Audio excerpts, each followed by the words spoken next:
Hello friends, कला master की YouTube channel पर एक बार फिर से आप सभी का स्वागत है। जैसा कि आप लोग को कल ही बता दिया गया था कि आज हम पहाड़ी चित्रकला के बारे में पढ़ेंगे। तो आज के लेक्चर में सिर्फ हम पहाड़ी चित्रकला कैसे उद्भव हुआ या फिर आप कह सकते हैं कैसे इसकी उत्पत्ति हुई, विकास कैसे हुआ, इसके बारे में जो इम्पोर्टेंट पॉइंट हैं आपके लिए, जैसे किस पर कौन कौन सी पुस्तकें लिखी गई, इसके बारे में कलाविदों ने क्या क्या कहा है, इम्पोर्टेंट चित्रकार, प्रमुख चित्र, प्रमुख विशेषताएँ, ये पढ़ेंगे। कल से हम लोग देखेंगे पहाड़ी चित्रकला की उपशैलियों के बारे में। जैसा कि हम लोग राजस्थान शैली में देखे हैं उपशैलियों को, यहाँ पर भी सारी उपशैलियाँ आपके लिए इम्पॉर्टेंट नहीं हैं। जो इम्पॉर्टेंट है उसी एवरेज में आपको पढ़ाया जाएगा।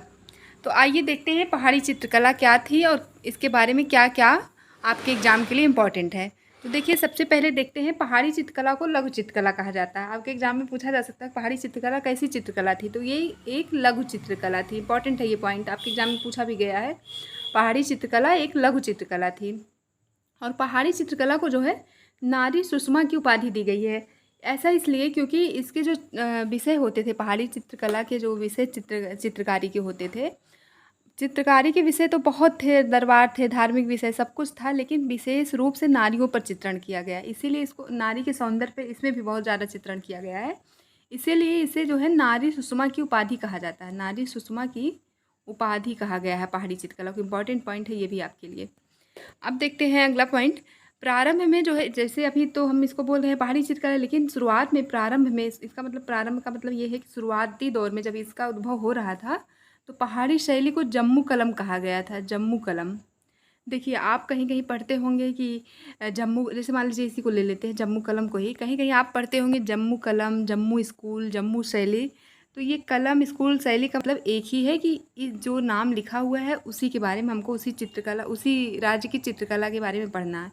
यहाँ पर कलम की जगह आपको स्कूल कहीं कहीं मिल सकता है, कहीं कहीं शैली भी मिल सकता है।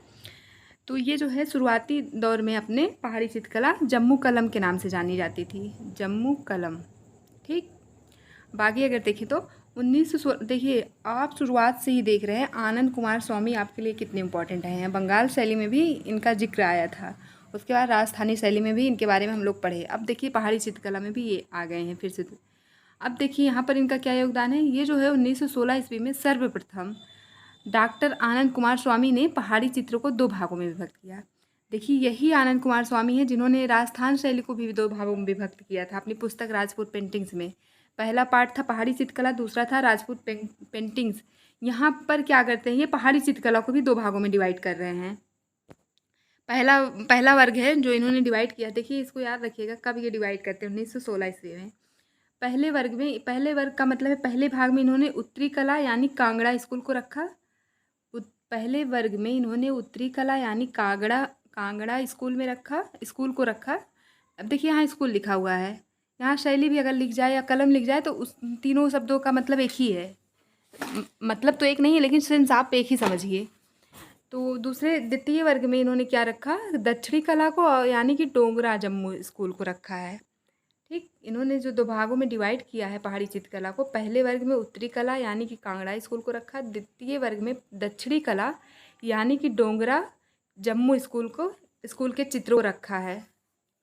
अब आगे देखिए अगर तो, अब देखिए आनंद कुमार केंटी स्वामी ने पहाड़ी चित्रकला को दो भागों में बांटा है, लेकिन ये जो आर्य अग्रवाल हैं, ये पहाड़ी चित्रकला को चार भागों में बांटे हैं। ये चार भाग थोड़े लेंदी हैं, इतना डिटेल में आपके एग्जाम में पूछा नहीं जाएगा, बस आप सिर्फ इतना याद रखिए। ऐसे आपके एग्जाम में चार ऐसे कलाविदों के नाम दे देगा, पूछेगा कि इनमें से किसने पहाड़ी चित्रकला को चार भागों में बांटा है। या फिर ऐसे पूछा जा सकता है आर्य अग्रवाल ने पहाड़ी चित्रकला को कितने भागों में बांटा है, 2 3 4 5 दे दिया। ऐसे सवाल पूछे जा सकते हैं डीजीटी के एग्जाम में, पीजीटी में भी पूछा जा सकता है। तो इसका जो भाग है चारों, वो इम्पॉर्टेंट इतना नहीं, इसलिए सिर्फ आप यही पॉइंट याद रखिए कि आर्य अग्रवाल ने पहाड़ी चित्रकला को चार भागों में विभक्त किया है, जबकि आनंद कैंटिस कुमार स्वामी ने दो भागों में बांटा है। और इनकी एक महत्वपूर्ण पुस्तक है, यहीं पर मैंने लिख दिया ताकि आपको याद हो जाए।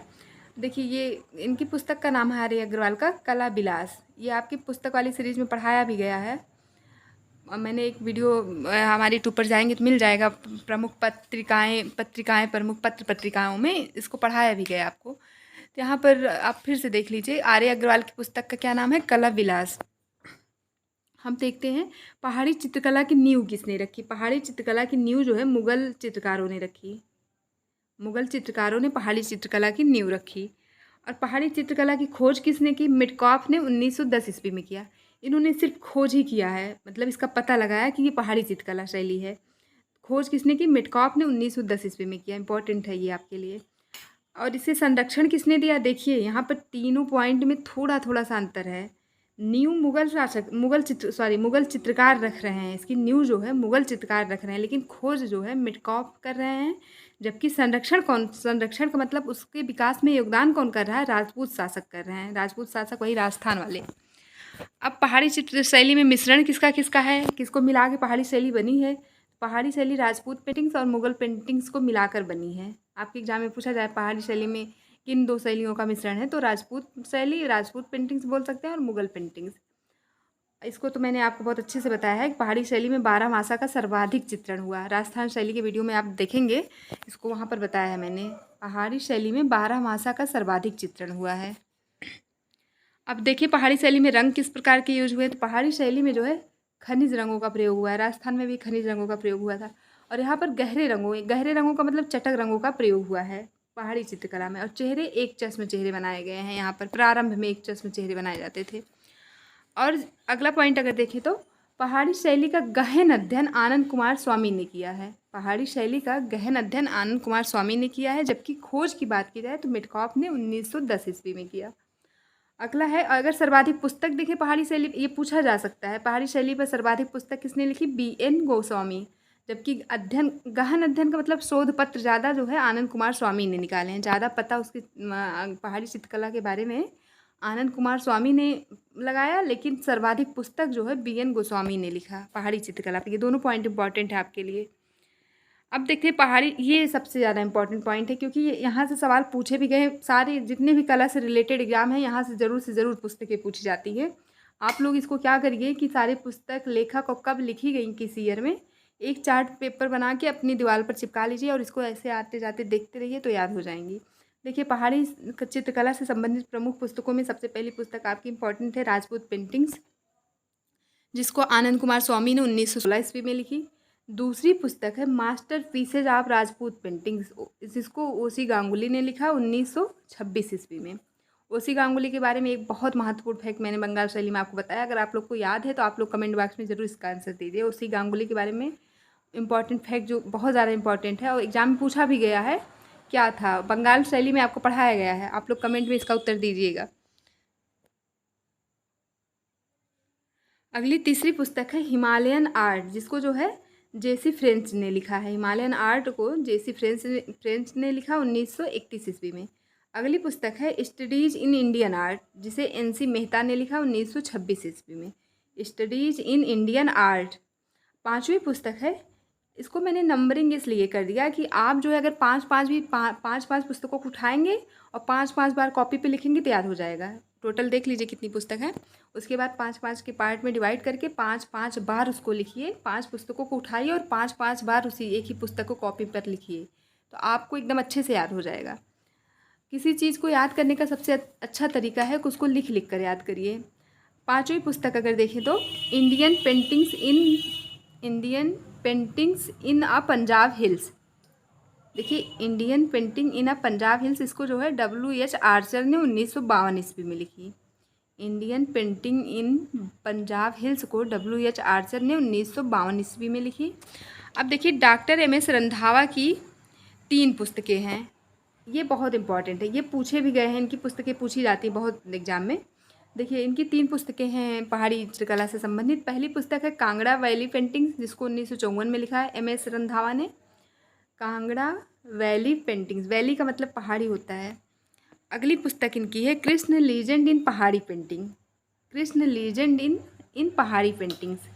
अगली पुस्तक है बसोहली पेंटिंग्स, इसको इन्होंने 1958 ईस्वी में लिखा है। ये तीनों पुस्तकें ज़्यादा इंपॉर्टेंट है, जो MS रंधावा की ये तीनों पुस्तकें हैं, आप लोग इनको ध्यान से याद कर लीजिए, ये तीनों बहुत ज़्यादा इंपॉर्टेंट है।